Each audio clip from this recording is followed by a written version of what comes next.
A collection of 40 different paintings helps to tell the story of a family's agricultural roots. Return to the Farm is on display for the next several weeks at the Gallery in the Park in Altona. It's the work of Hollande Bezan, whose family connections to the land just north of Inglis, Manitoba, stretch back over a century and through 5 different generations. Hollande joins us on the Classic 107 airwaves today to tell us a little bit more about Return to the Farm. Hello, and thanks for joining us. Hi, thanks for having me. I should also So, clarify my name is Holland. Holland, thank The you E throws so. everyone off. I was absolutely making sure that the Frenchness of the spelling was in there. So thank you for the clarification, Holland. Sounds great. For which we try. For those who have never been to this particular part of the province, Holland, how would you describe the land in the Inglis area?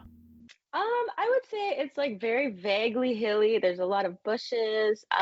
My grandparents' farm has a lot of, I guess you'd call it like natural prairie. Like it hasn't been cultivated, so a lot of the cattle that they're raising are like like living on this pasture, and then they also have crops too. But there's also their farm is near Assisipi Ski Hill, if everyone is Mm. familiar with that. So just a few kilometers away from there. So there's a nice valley. It's really pretty. What do you know about your family's story and how you first came to be on that part of Manitoba 5 generations ago?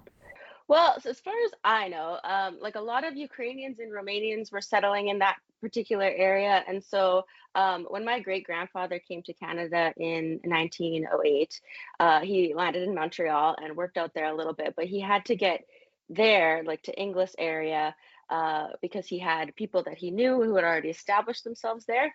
And so he wanted to get there, get some work, and start saving money because he intended to farm as well. So that's Oh, sort of how it started.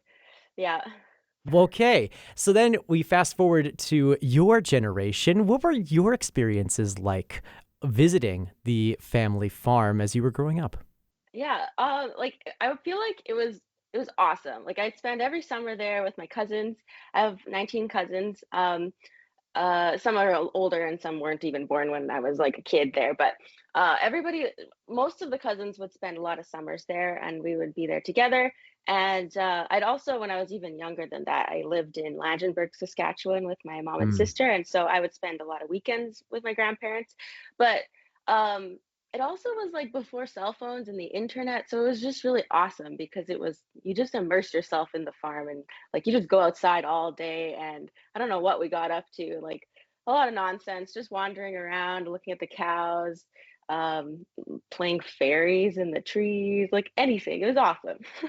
That sounds absolutely delightful. As you have now grown up, what's your relationship like with the family farm and that land now versus when you're running around without technology and playing fairies in the trees?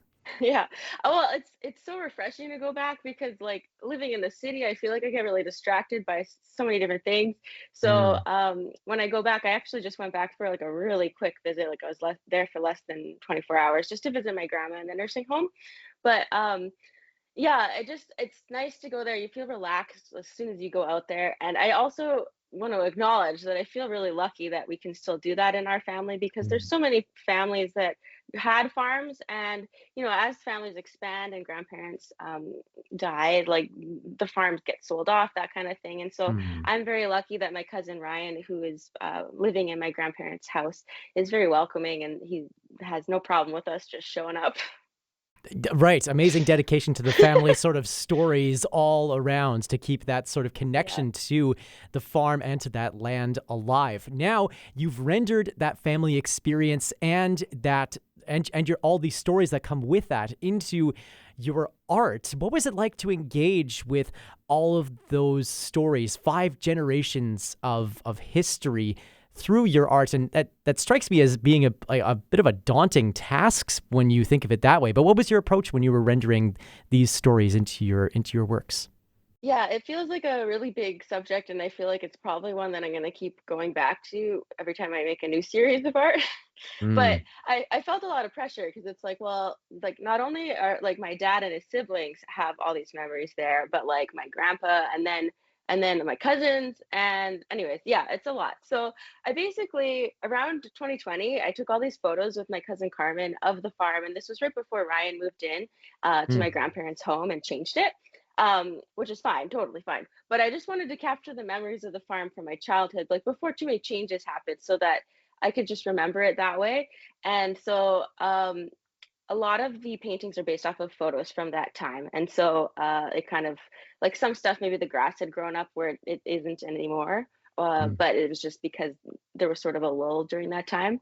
So I was just trying to capture just different scenes. And then I'm still thinking, like, now it's like, even though I did 40 paintings, there's things that I didn't include, and I'm like, ah, but So oh well.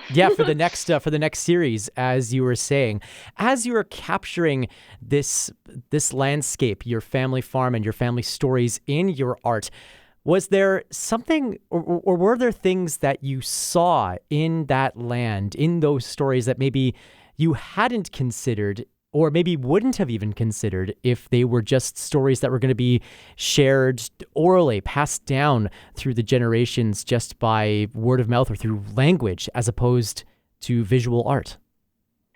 Well, I feel like especially my great grandparents' homestead, which is like adjoining to my grandparents' farm. I feel like there's lots of stories about them, and those were really magical to hear as a little kid, because it's weird to think of like your great grandparents coming from Ukraine and Romania. Like, where are those places as a little kid in Canada? And then really spending time like on their property with the outbuildings and their house. Those were all kind of abandoned when I was growing up because they were gone already, and so like my great grandparents were gone. So I feel like in doing this series, it was fun to really spend time looking at, like, okay, like, what is this building I'm looking at that's dilapidated and falling Mm. apart? Oh, that's the bunkhouse. That's where great grandparents stayed when they were building the house. That's where their workers would stay after that, like during, if they're farming out there. So um, it was, yeah, it's interesting to look at that, and then to look at what it is now. Like, if you were just to go in cold, it's like, oh, there's a building. Like, just Yeah. interesting to put it all together. Right, but under all of that sort of just that visual representation, there's so much more that builds up these buildings, that it's more than just like physical material too, right? It's all these different stories and all of this different connection, strong connection that you still hold to this land.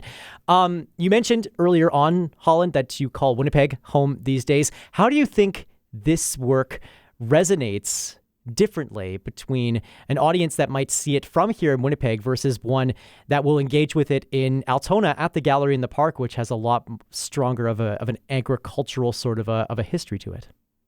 Well, I would be curious, because I feel like there's a lot of people that I know that, like, maybe would have had great grandparents farming, and that they don't have a connection to their farm at all anymore. So Mm. I would be curious to know how they felt. I don't actually know how they would take it. It's just so special to me, and I feel like to people in Altona too, it would make sense. They have a lot of farm ties there. Um, but I guess what I would say is that if you have like a pull to nature, it's it would probably pull you in, just to think of that. Like, a lot of people are moving out of the country from the city, or even just like going hiking.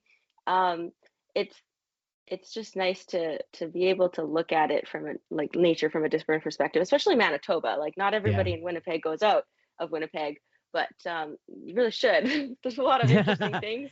And actually, yesterday when I was driving home from the farm, I don't know what I was doing. I just took a wrong turn. So then I was down all these back roads near Nipawa, and I was like, wow, like, this is so beautiful. Look at all these other farms. So you could just do that. Like, go out of the city for a couple hours and just go down a back road and see what you find. Uh, Love it. What a great idea. Obviously, the exhibit has been open for only just under a week, I understand, so far, and you're probably getting a lot of different reactions from folks who are interacting with the art. That's a part of the Return to the Farm exhibit. But I'm also curious, Holland, about what your family thinks of these artworks and the way that you have shared their stories through your art.